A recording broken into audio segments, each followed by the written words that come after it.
è terra di frontiera,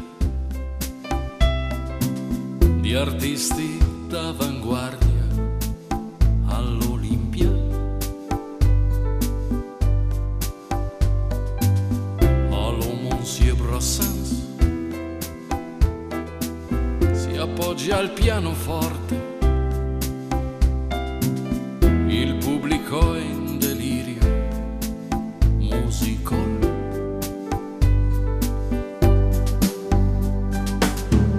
Certi amori clandestini fra un lenzuolo ed un sipario vivono come inquilini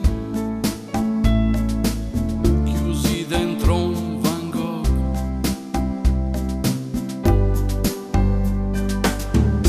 Vite da fotoromanzi in cui dialoghi e le scene sono miseri silenzi,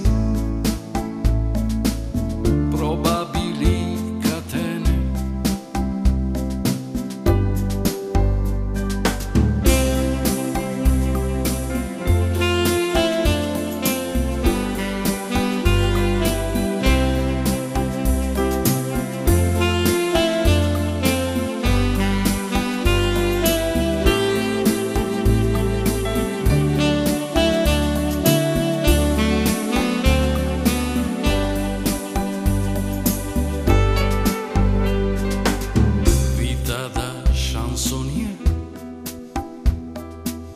Di attori in bianco e nero,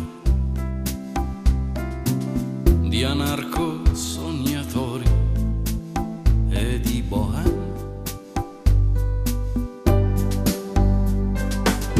Quella teatralità de ne me quitte pas,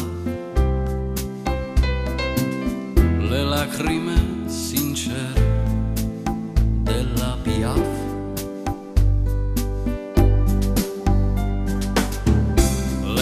Troveremo là presso quel caffè Chantant, dentro i versi di un Prévert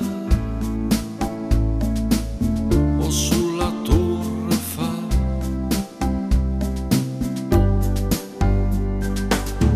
Suona, suona la musetta